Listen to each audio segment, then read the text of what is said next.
All right. Hello, everyone. Welcome to our little virtual event space. Thank you all so much for joining us. I'm Allie. If you're local, you might recognize me from the LFP location. And I am so excited to be introducing Andrés de la Casa-Huertas and his compilation of comics reading quirks. So before we get into the fun stuff, I just want to quickly say thank you guys all so much for coming. Thank you for being here. And if you can, we would love it so much if you could jump in and buy the books. Your guys' support really is what keeps this place going. And we really love what we do. So if you love what we would do as well, go ahead and either hop online, we do ship, or come on into the bookstore. We are still open for the time being. Come in, say hi, we love to hear from you. Or if you want to get it shipped, that's great too. Shipping is $3.50 and you get to support USPS too. So, win-win. I will be putting the link in the chat. If you want to go ahead and click on that, you'll see it in a second. And while you're over on the website, I definitely recommend checking out the other events that we have coming up. It's a really pretty robust event situation we've got going on all online. So go ahead, go hop over, see what's happening. And definitely if you want to sign up for our weekly newsletter, it's just one email a week. It'll keep you updated on all of the events that we're doing, books that are coming out, signed books that we have in the bookstore, just exciting bookstore news. Or if you want even faster, we are on all major social media platforms at Third Place Books, best recommendations and updates, and just fun stuff like the blog is over there. It's good stuff. So we're going to be here for about an hour. Towards the end, we will be taking questions. So if you have any questions, which we very much hope that you do, go ahead and throw them up in the Q&A box. It'll be up either in the bar at the top or at the bottom. There's also a chat box over there, which we would love it if people would shout out, say a few words. We want to hear from you and where you're from. So without further ado, it is my absolute pleasure to introduce Andrés de la Casa-Huertas. He started his career as a journalist. He was press assistant for the Basque Social Democrats in Spanish Parliament. As graphic designer and art director, he's worked for top international brands, first in Madrid, then also in Dublin and London. He's currently creative director at The Wild Directives, a bookstore bar venue in Dallas. Reading Quirks is a lighthearted collection of 4-panel comics about the love of reading and how that love makes us all into kind of weirdos. So thank you so much, Andrés, for being here. I'm going to leave you all in his capable hands, and I hope to hear from you guys in the comments and questions. If you need anything, I will be here just invisible, so give me a shout. Okay, well, thank you so much. I want to thank Third Place Books for hosting us, and well, thank you all as well for joining. Yeah, I'm gonna run a keynote. It's a comics, a cartoon kind of compilation of books. Sorry, it's a cartoon compilation, and I thought it was going to be visually strong, so it made sense to have it as a keynote. It's the first time that I'm running this presentation, so please bear with me if I tumble a little bit. So let's go with it. I don't know if you're seeing, probably you're seeing this. Hold on a second, let me just get this down. There we go.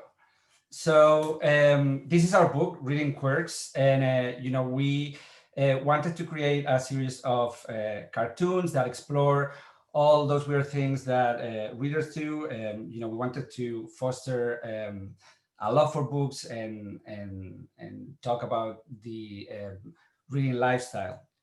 And in a kind of like elevator pitch, we used to say that Reading Quirks is a witty and lighthearted ode to the immense pleasure of reading and its resulting byproduct, neurosis. So for us, it's very important to highlight the fact that the book was written by a bookstore, which is this one. This is The Wild Detectives. We are in South Dallas in a district called Bishop Arts. As I think any local bookstore does, we try to be a cultural hub in the neighborhood. We host obviously book presentations. We host local poets, music shows, and like we started in 2014. This bookstore was founded by two Spaniards expats, which are my friends. And, you know, I joined them in 2015 to actually run the communication of the show. So who are the Wild Detectives? Well, in this case, actually, it's a little bit kind of a complicated story or convoluted story. So I'm just going to focus on these two guys, which, you know, I'm the one on the left. The other guy is Javi. We know each other since we were in our teens. And, you know, we've been roommates in Madrid. Then Javi moved to Dublin. I moved to Dublin as well. So we spent some time in Dublin. We met a guy called Paco, which is the other owner of the Wild Detectives. And then, you know, for series of events, we ended, well, they ended here in Dallas. They opened up the bookstore, and they called me at the end of 2014 to actually join them. So Javi and I are the so sorry. Yes. I'm gonna hop in. Are you sharing the screen right now? Am I not? We are not seeing it. Oh, I'm so sorry. Jesus. This was all working just a couple minutes ago. So it's not. There we go. Are you guys seeing it now? Yes, I can see it. Okay, I'm really sorry. Oh no, that is okay. Okay, so but you haven't seen anything like of like the kind of like couple of minutes I was talking, it was not any visuals? Okay, so I'm just going to show the bookstore. I think people would like to see there we go. Where how the bookstore looks like. So as I said, like, you know, local bookstore, very cozy. It's all wooden. We have a bar, and yeah, I mean, it's been a passion project for the three of us for the last 5 years. So these two guys are myself and Javi. Like, we are the ones who co-wrote the book, even though we, as I said before, like to say that it's a book that has been written by a bookstore. And then the illustrator is Laura Pacheco. She's also a Spaniard illustrator. She has been doing comics for some time. She has a few that she wrote herself. Then she's done some others with her sister. And we got in touch with her. I mean, we had some people in common. So we got in touch with her because we wanted her to illustrate our menu for the bookstore. So the idea we had for the menu were these cartoons that were happening inside of the bookstore, and we were gonna, for each of the pages of the menu, an author was gonna have a quote that had something to do with that page. So in this case, we had the cocktails page, and then we had Charles Bukowski, you know, talking about, you know, like everybody knows inside that they want to drink, right? So Laura will have loved to be part of this tour. She's in Spain. You know, by the time we're here, like, she's been sleeping probably for the last 4 hours. So she sent a video to introduce herself, and yeah, I'm just gonna play for it.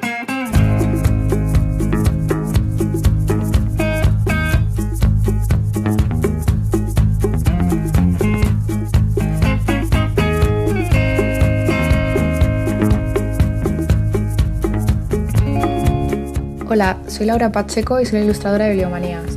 Me gusta mucho grabarme mientras dibujo porque luego veo el vídeo y me relaja mucho ver cómo mi trabajo se hace solo. Y así además podéis ver el proceso de una ilustración.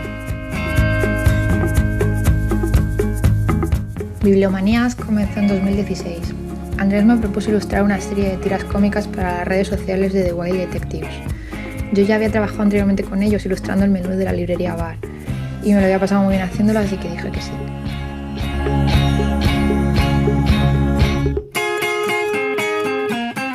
Estuvimos haciendo una tira semanal durante 2 años. En ese tiempo estuvimos, sin conocernos en persona, cruzándonos cientos de mails. Desde el primer momento nos entendimos muy bien.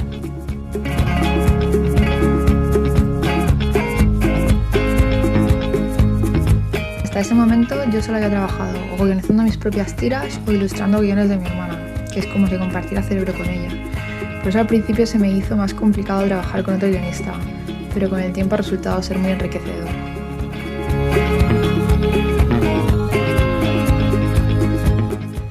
Mis tiras favoritas son las más emocionales, como la de la chica que lee un libro que pertenecía a su madre y se emociona al leer las notas que ésta había escrito de joven.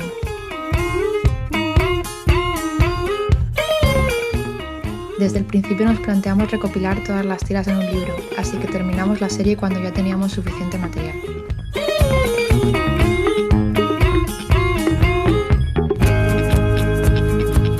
Publicar el libro fue como el perfecto broche final de la colaboración, porque fuimos a Logroño a presentarlo.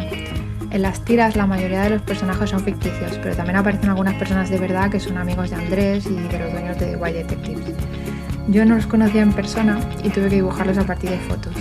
Así que en Logroño, además de conocer por fin a Andrés en persona, conocí también a los padres y familiares de algunas personas que había dibujado.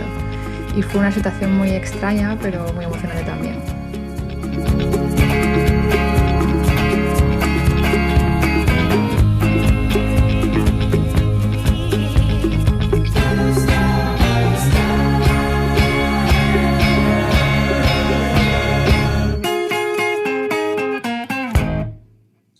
So that is Laura and her, very cute illustration style. We like from the beginning how she can convey a lot of personality with really a very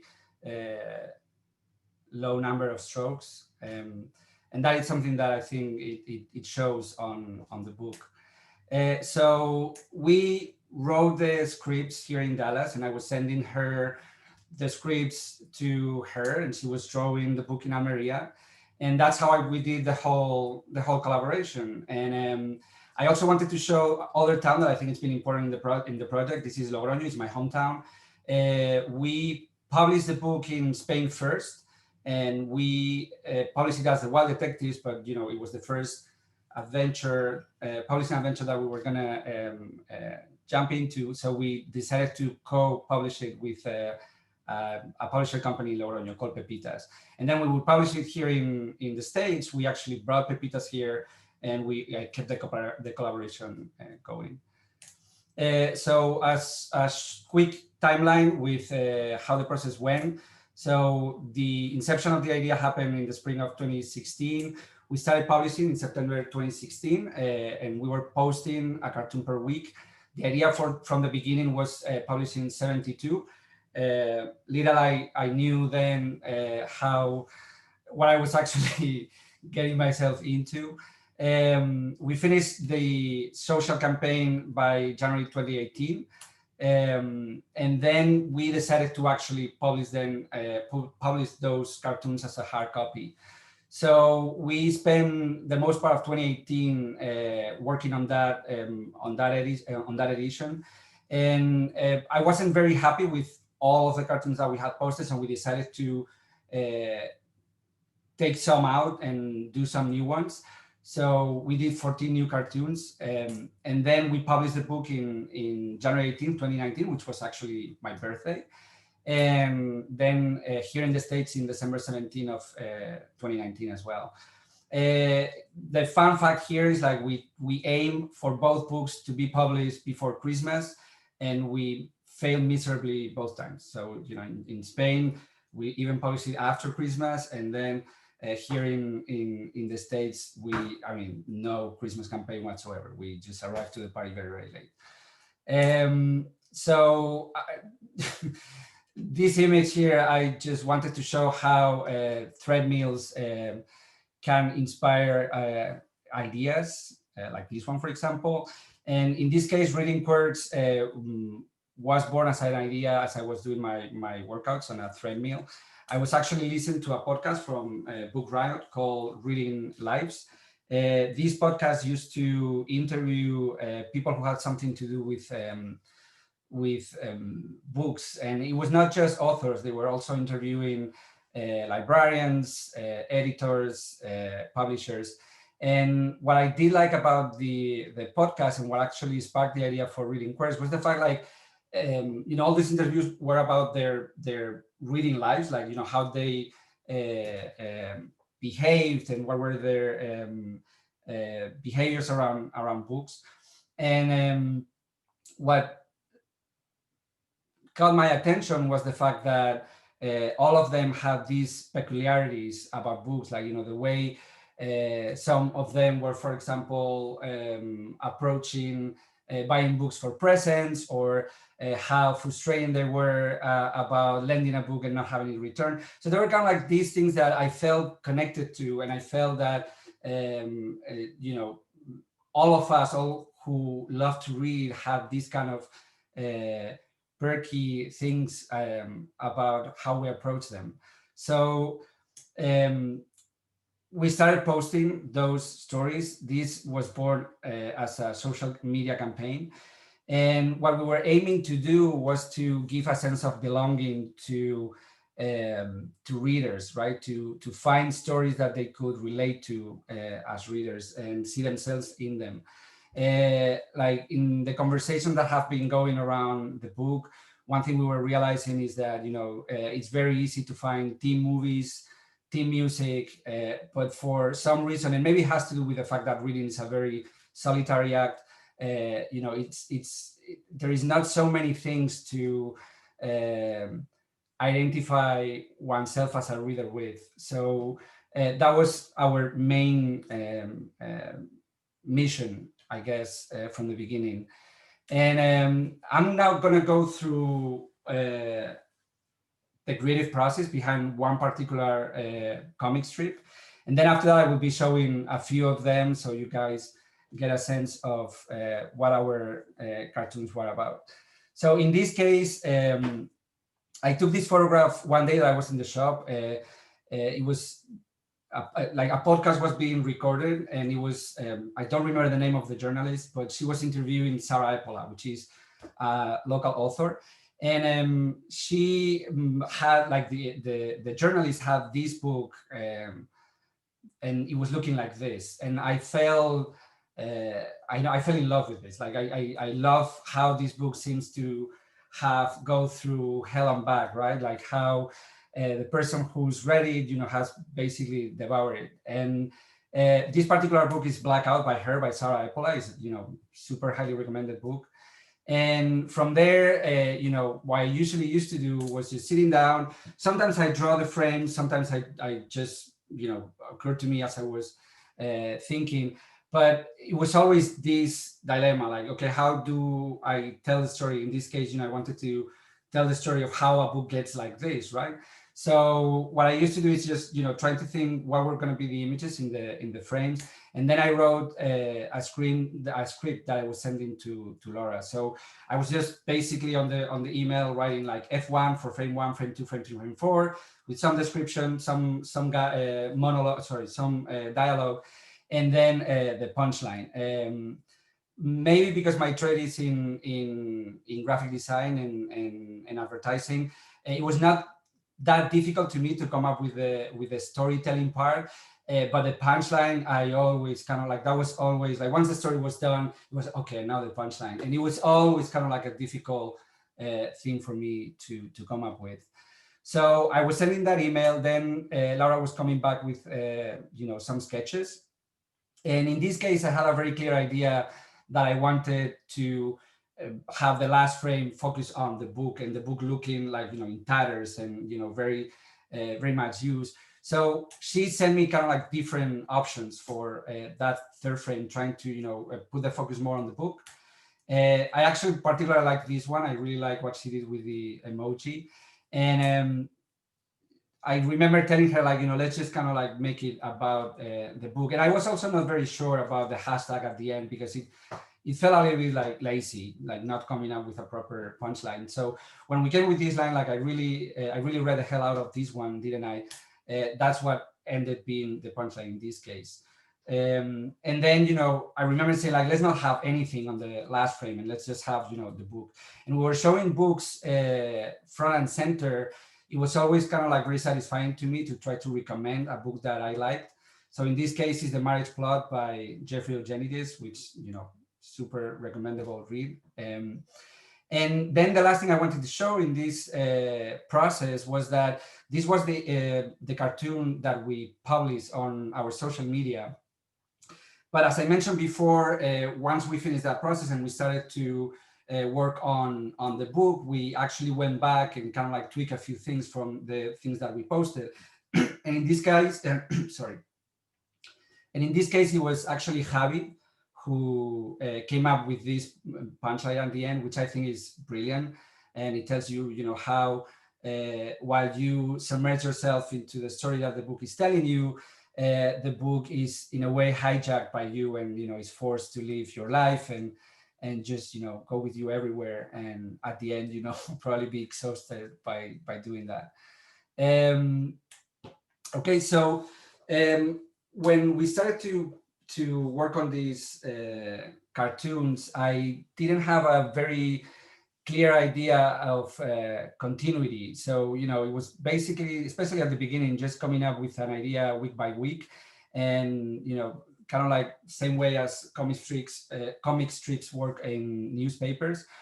But after a while, it seemed to us that some of the characters that we're showing were kind of like having some kind of personality, and I thought it was going to be great to actually use them in that context farther down the book.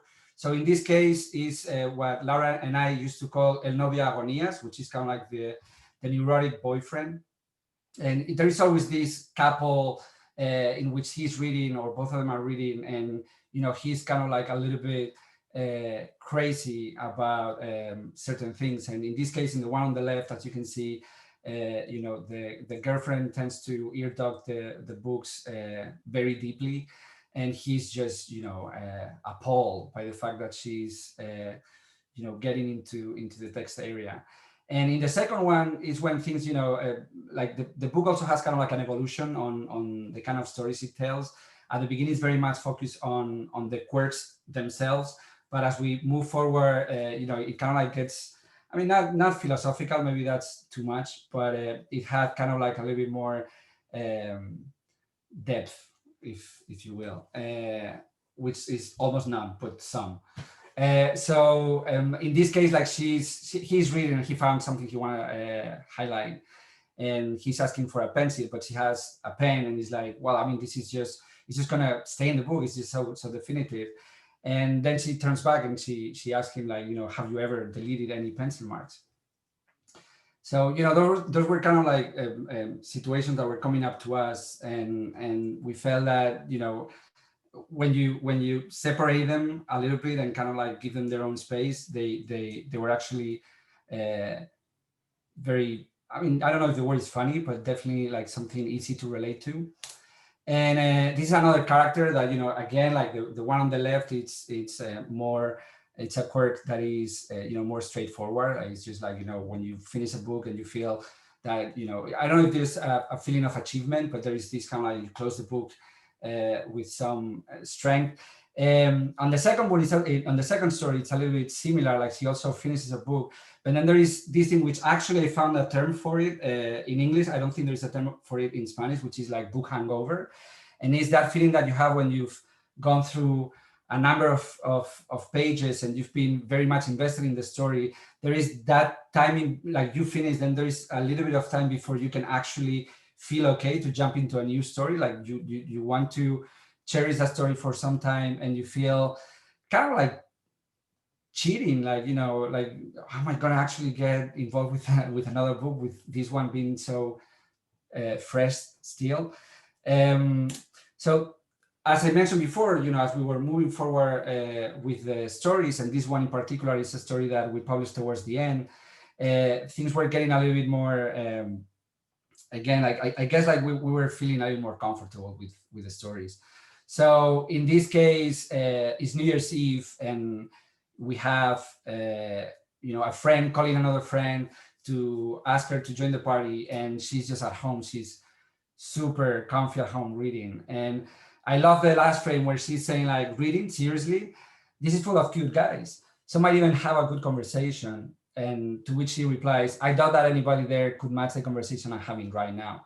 So that idea that you have a personal relation with the book you're reading, that was something that we really liked.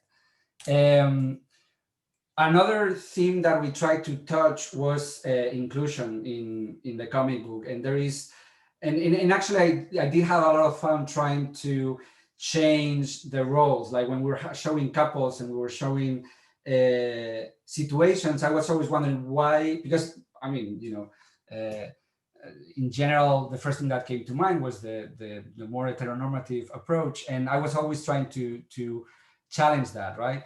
And in this case, I remember talking to a friend about what we're trying to do with the book, and she told me like, well, are you know, maybe it would be also good try to explore introducing a disabled person. And there is something I really like about this particular story is like, she's not a nice person. It's like there is I love the fact, like, you know, we're not trying to make her kind of like the person who needs to be taken care of. Like, she's actually not very nice with her boyfriend in this particular story. And so at some point, after having used some characters already, I started to explore real people. So in this case, there are two friends of mine who actually happen to be the sister and brother-in-law of the illustrator, and that those are the people that actually we have in common.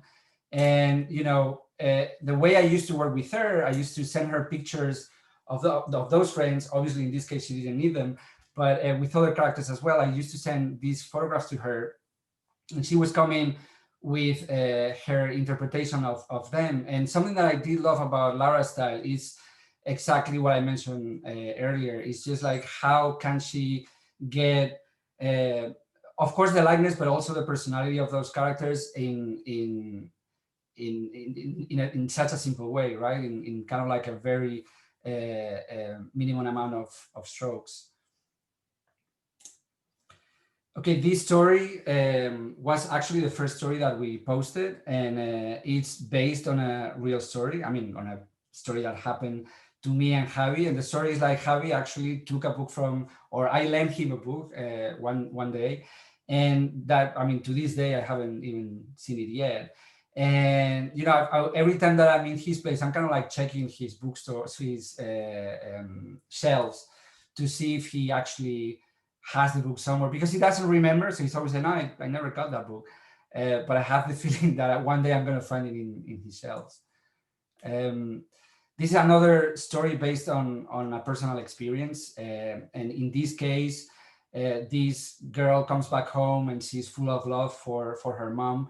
And what happened is that she read a book that her mom had read when she was young, and she had comments on it. And that way, the daughter, when she reads it, feels very, very much connected with her. And in this case, what happened is, like, my mom, she's a German teacher, but for some time she was teaching literature. And when I got to the last year of high school, there are, you know, a number of books that I had to read. And I actually used some of the books that my mom had comments on to actually give her classes. So to me, it was an amazing experience. It was just like, you know, reading, you know, my mom's thoughts from, I don't know, like at least 18, 20 years earlier. And I don't know, it was something that stuck with me. And it's crazy to me that actually took me so long to put it in this book, because I think this cartoon is probably the last, the one before the last. And but yeah, I mean, the moment it came, I knew it was going to be one of the strongest ones. It's probably, I guess, like one of the most emotional ones. So now I'm going to talk about cheating for a little bit. So, you know, when we started to work on the cartoons, one thing that I was finding very quickly was that the amount of quirks that I could talk about was very limited. Like, you know, it was in no way going to reach 72 cartoons if I was just going to be talking about quirks. So I tried to, you know, expand a little bit. So I talked to friends. I asked them, you know, if they had anything particular about themselves that had to do with books. I also, you know, kind of like read about authors and check some documentaries to see if there was something like that. And this story came across. And I mean, we're called the Wild Detectives because, you know, it's kind of like an interpretation on Roberto Bolaño's novel, The Savage Detectives. And Roberto Bolaño, at the end of his life, lived in Spain for some time. So there is a documentary that the Public National TV did on him, in which he's being interviewed, and he's talking about his friend Santiago Papasquiaro, which used to be a poet, and actually the both of them are the main characters in the Savage Detectives.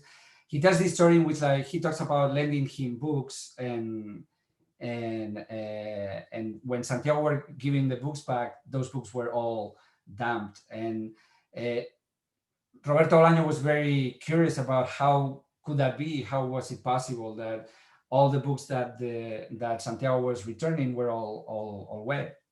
And what used to happen is like Santiago used to read in the shower. He used to just get in the shower with a cigarette and just read, like trying to extend his arm out of the shower. But yeah, obviously, like all of the books got very, very wet. So these are actually Roberto Bolaño and Santiago Papasquiaro. I love this photograph. Like, to me, it's kind of like the Neil Casari and Jack Kerouac of Latin America. And I don't know, there is something very special about them so young and eating burritos in the street. So for other kind of stories, we actually put ourselves there. So, in this case, Javi is the guy on the left, I'm the guy at the top, and the other guy is Paco, which is the other owner of the Wild Detectives. Paco doesn't live in Dallas anymore, but he's still partner with Javi on the bookstore. So what I love about this particular cartoon is the fact that it's very much us. Is when we get together, Javi and I now we live in the same city, but it's difficult to be the three of us together. And when we get together, we usually, probably start drinking and start talking about books and movies. And there's been this conversation going on for a long, long time about this particular book called After the Winter by Guadalupe Nettel. I love it. Javi loves it. Paco hates it completely. So there is always this conversation that I think it's been going on for years and years and years. It never got anywhere. And in this case, I just wanted to make an exaggeration of it. I actually, it was kind of like a present for Paco as well. He's not part of the bookstore at the moment on the day-to-day. So I just wanted to kind of like, illustrate that moment. So other kind of cheat I used to do when I was running out of quirks was using quotes. And on the book on the left, it's using this Fernando Pessoa quote, which says that literature is the most agreeable way of ignoring life. And on the right, and as I said, like it's all about trying to put forward some of our reads and the books that we like. So there is this quote by Ian McEwan on atonement that I've always really liked, and it's based on not the quote, but the story that I'm trying to tell here is based on a story that my friend David, which is the bald guy, told me, which is like he was actually spending a lot of money on books because he was buying the hard copy, but because he wanted to keep on reading while he was running, he was also buying the digital copy. So, I tried to come up with a way to show this quote by Ian McEwan together and mix it with the story of David buying both copies. And the quote says, like, a story was a form of telepathy. By means of inking symbols onto a page, she was able to send thoughts and feelings from her mind to her readers. It was a magical process, so commonplace that no one stopped to wonder at it. Okay, so let's see. Then there are other stories that have what I like to call kind of like a more cosmic perspective. I'm a sucker for science and cosmology, things like that. And the one on the left, it's also inspired by something I read on this book, The Art of Reading by Damon Young, and he was just amazed by how miraculous books were, right? And in this case, you have these two girls camping, and she's talking about how amazing is that humankind has found a way to record thoughts in a way, right? And how books have been bringing all those thoughts a long time with us. So, now that we are, and this is, among a lot of commas, an evolved society, we get to stand on the shoulders of the people before us. And on the second one, it's based on a conversation I had with another author who came to the shop called Louisa Hall. She has an amazing book called Speak that also I highly, highly recommend. And she was saying how books were some sort of technological device, like an AI device, right? And as I was talking to her, she mentioned this Milton quote that I really liked as well. And it says that, you know, a good book is the lifeblood of a master spirit, embalmed and treasured up on purpose to a life beyond life. This character as well is Charles the librarian. He's been in other stories as well. And I'm very fond of him. He's just such a sweet old man. Okay, so another book that I think inspired some of the cartoons that we did is this one here, Daniel Pennac, The Rights of the Reader. And he has kind of like it's a book about the pleasure of reading, but then he has kind of like the 10 commandments of the reader, not the 10 commandments, more kind of like the Bill of Rights of the readers, right? And you know, on the first one, I wanted to show how books are competing with a lot of other storytelling mechanisms, if you will. So in this case, we are showing a scene from, we're listening to a scene from Game of Thrones. And I mean, I'm not going to read it. I just want you to read it and tell me if you guys know which one is it. I think it's one of the most iconic scenes in the show. And I mean, here we're showing how, you know, kind of like very highbrow books, sometimes we read them as we feel that we should read them and maybe not enjoy them as much. And I don't have anything against Swan's Way. Don't get me wrong.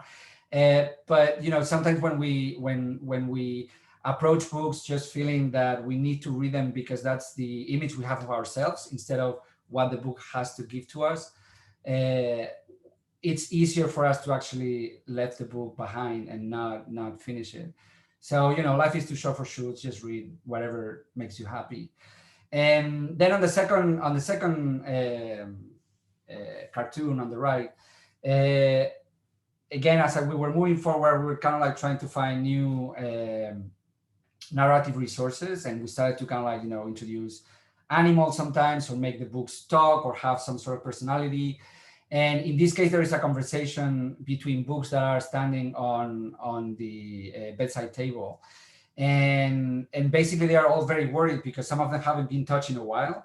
And the new book is just asking them like, okay, so how long has she gone with you? Like, I think she's okay with me because she's actually read a lot of pages in one go. And in this case, you know, it's based on this rule that it's like, you know, just give it a go. If the book flows with you, fantastic. If it doesn't, I mean, it's okay. Like there are plenty of books out there. Just, you know, again, read whatever thing makes you happy. Also based on the rights of the reader, we have again the neurotic boyfriend on the left, and he's very worried because, you know, he cannot decide. And the reason why he can't decide is because he's already projecting the day of his death, and in a way, he knows that there is just a limited number of books that he's going to read. So in that perspective, like deciding over one book or the other feels like a very, I guess, like a difficult attempt. You know, like reading, like using any time of the day or trying to make room for reading, it's something very important to actually allow probably to make that count of books a little bit bigger. And on the second panels, on the second story, there is a line that I really like from the book, which is the punchline here, which is like, nothing stands more between a book and you than the tyranny of living. And in this case, you have this couple in which one is actually giving a present to the other one, and it's basically time for reading. He's telling him that he's going to take care of everything around him, so that person can enjoy reading without having to worry with, you know, living, I guess, right? And this is the last one that I'm going to talk about. I mentioned before that the three of us, Javi, Paco, and I, we lived in Dublin. And there is this beautiful pub in Dublin called Library Bar. And my friends and I, in this case, there are two other friends, Oscar and Patricia, we used to meet there at least once a week after work to have a few drinks and chat. And one of the things I wanted to do in this panel, and again, I think it's important that I say that this is a cartoon that we worked on the second part of the project when we finished the weekly posting. So Javi and I had a little bit more time to polish them and work them deeper. And I always wanted to, as I was posting, as I was working on the first 72, I always wanted to do one about poetry, but I never got it down properly. So in this case, I thought about Dublin, which, it's in a way, it's a very, inspiring poetic kind of city. And, I tried to imagine a conversation between the three of us. And what it says is like Oscar is saying, I'm amazed by the sunsets in this town. And it's true, like, sunsets in Dublin are actually amazing. I'm not sure if it's the latitude or the lack of sunny days, but truth is that this light is spectacular. Look at those yellows. And Patricia is looking at her tea and she is saying that, have you noticed that things floating tend to get together? And once together, they float in the same direction. And then Oscar, kind of like tries to be funny. And he says like, well, they're probably comforting each other before the minute drawing. To which Patricia answers, or maybe it's summer and they just met each other at a beach party. So what I wanted to show here is like, poetry can be everywhere. It's just the way you look at things that can actually, make things a little bit more, like bring the beauty out of mundane things. And that is pretty much the presentation that I had in mind. I hope I didn't mumble too much and you guys enjoyed it.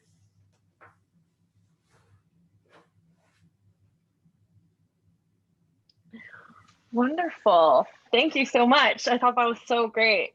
Are there any questions? I see that there's a few up here in the box. From April. April says, what is up with teal? That seems very popular. Oh, now it's orange. Oops, now pink. Is there a pattern to colors in the book? So that was, thank you for asking that. That was a conversation that Laura and myself had at the beginning. And we wanted, her study is very simple and we wanted the stories to have color, but not to create kind of like a sense of a non-realistic sense, I guess. So I love the way Laura approached it because she told me like, you're gonna have to bear with me because I don't choose colors that have a name. And she's always kind of like choosing colors that are in between colors. So, if you think like teal, it's always kind of like in between blue and green. And I think you guys have more names for colors in English. We do have some, obviously we have names for colors in Spanish as well. But for teal in particular, you have turquesa, but it's not exactly the same. So this is all Laura with her kind of like quirky sense of color. Like she picked kind of like oranges that were in between orange and yellow, reds that were in between reds and pinks, greens that were, teals that were in between green and blue. So yeah, that's all Laura's good taste. And then Susan is asking, have you written this book in Spanish?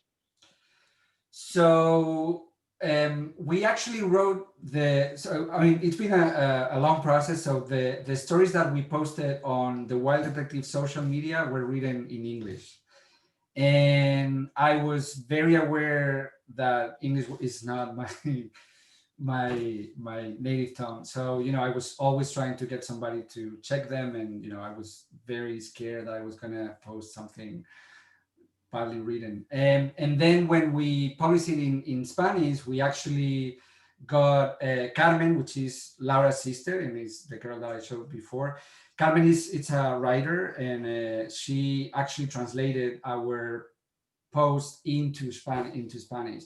So funny enough, me being Spanish, a Spaniard and speaking Spanish as my native tongue, I wanted somebody to actually go through what we had written in English and translate it into Spanish. Yeah. And actually the last ones, the 14 ones that we did in 2018, those were written in Spanish. So then it had to go the other way, the other direction. We have to translate them into English to publish the book in the States. So Carla is asking, has your book been reviewed in library journals? Librarians would like to add your book to their collection, I'm guessing. So if you know how to do that, please tell me, because I've spent, I mean, I've like, now that we're kind of like relaunching the tour again, because we published the book in at the end of December last year, and then COVID happened in March, so all our plans for touring were had to be canceled. So I've been kind of like relaunching the tour recently, and I've been also relaunching it with books with libraries, and the plan was to present the book there, but especially to get them interested in the book. But I think you need some sort of direct contacts. Like if you go to their website and look for general emails, it's difficult to actually get responses that way. But again, I mean, if you know the way to get that done, to get a review in the library journal, I mean, please, by all means, let me know. So I have a question. I love to ask this question of other book people. What are you currently reading? Oh, okay. So I've been living in the States for 5 years, and there is something about the politics of this country that is like a soap opera and fascinating. So I'm reading These Truths by Jill Lepore, which is a history of the United States. And I love how she is putting race and gender, but especially race, at the center of the evolution, the social evolution and the political evolution of the country. And also, it's just like the process is beautiful. Like I like history, but sometimes those books are a little bit dry. But this one is just beautiful. The way she writes is beautiful. Yeah. Yeah, she's amazing. So Connie asks, does the humor translate well? Either way, English to Spanish or the other way around? I'm asking, as you mentioned, there is no book hangover phrase in Spanish. So the humors are very different. Like Spanish humor is not politically correct at all. And also some of it's a little bit potty humor still. Like, it seems like we haven't haven't grown up much. So the humors are very different, but what we tried to do with the book was having this kind of like white humor, just very lighthearted, very, PG, easy. And in that way, I think the stories are very universal. If you talk about the translations, yes, some of the translations, especially, so we wrote most of them in English. So and when we wrote them in English, we were not thinking about translating them into Spanish. So if the idea came with an idiom or something like that, it stayed like that. Meaning that if you're using an idiom, then idioms are very difficult to translate and keep the same, punch. So we actually, like, some of the punchlines are different in English and Spanish. I mean, the cartoons are the same, the dialogues are pretty much the same, but there are a number of punchlines that we just had to improvise. No, not improvise, kind of like, adapt to the two different languages. Yes. So what was the best part of working with like a group of writers and artists, and what was the trickiest part? I mean, to be honest with you, Lara and myself, we actually never met. Now we've met because, when we presented the book in Spain, I met her then, but we had been working together for 2 years and we got on great. I mean, we got on great. We understood each other very well, and, creatively, we're very much aligned. So working with Lara, an absolute pleasure. Then getting other people involved, it was great, because especially when we decided that this was going to be a friend's book, when we decided to, talk to friends, telling their stories, then making them the protagonists of those stories, sending Laura pictures. That was a lot of fun for me, and it was also very exciting to see their reactions when I was sending them the stories. And then, with Javi, I mean, he's one of my best friends, and then he was my boss. So, as friends, great. As a boss, in which I had to get things approved, and, kind of like, especially towards the end on the like getting closer to publishing, it was probably a little bit more fiction, but to be honest with you, like looking back, like those 14 cartoons that we did in 2018 are, most of them are among my favorites because we could actually give them more time, and especially Javi got more involved, like on when we were posting, that was kind of like a week to week thing. I was posting most of them, Javi did a few. Towards the end, it felt more like, okay, I'm gonna write this and then I'm just gonna sit down with Javi and just go through it. And so we were able to polish it. And again, like, you know, when you care about something, you probably are a little bit more stubborn, and we both are. But the result is much better. Like, and that's the truth. Like the last 14 cartoons, which are not on the social media, those haven't been published yet on social media, they're just on the book. Those to me are probably my favorite ones. What was your favorite part about doing something so social media based, especially at the beginning? So, I mean, that was my job. Like, I came to the Wild Detectives to do that, to kind of create a strategy and content for the bookstore, and create the, you know, create the brand in the media, like, you know, dealing with journalists and you know, promoting the events. So if you've worked in a bookstore, and you have, like, there are certain things that are very, you know, they're very cyclical. So every week there are certain things you have to do in regarding to communicate events, to, you know, send press notes to the press. And and then, you know, the way you publish on your social media is kind of like me all the time. It's like, you know, I'm going to do this, I'm going to do that, please engage, please engage, please engage. And I wanted to find one thing that was not about that. I wanted to find a thing that was its own thing, that was not promoting the bookstore directly, but it was kind of like creating something that people could enjoy, like, you know, just content for the sake of content that could be engaging. And yeah, when this idea came by, I knew that's what I wanted to. I mean, it was not the only thing we were doing on social media. We were posting this on Wednesday, and we had kind of like, you know, posts on social media mostly every day. But it was kind of, and to me was the special part of the week, when I had to kind of like come up with this, and, you know, be dealing with Laura, the mails back and forth. That was always very exciting to me. So Susan is asking the same question that I was about to ask. Okay. What is your next project? What is the future holds? What should we look out for? Okay. I mean, I'm sorry, but so in a way, this book is accidental. I don't consider myself a writer. I'm like, you know, I'm an art director. I work in advertising. That's what I've done for 20 years. The time that I was creative director at the Wild Detectives was something a little bit different, but it had to do with the same kind of things. And this was just one thing that happened as part of that strategy. So it became a book because we actually realized that it had potential to get together and make a book. I'm not gonna lie to you. Like, I don't have a particular idea yet. I would love to do something with Laura eventually. That's something that, you know, it's still in my head. It would be something personal. It would not probably be connected to the Wild Detectives, or I don't know. But I mean, like, if it might not be. And again, it's just an idea. It's not even. There's no story yet, or nothing clear about what could it be. And the truth is, like, now I'm back in advertising, and you know, time is scarce. There's not much to play with. Yeah. Alrighty. Well, if there are any other questions, last call. Alrighty. Well, I think this was so much fun. I loved these comics. They were so relatable.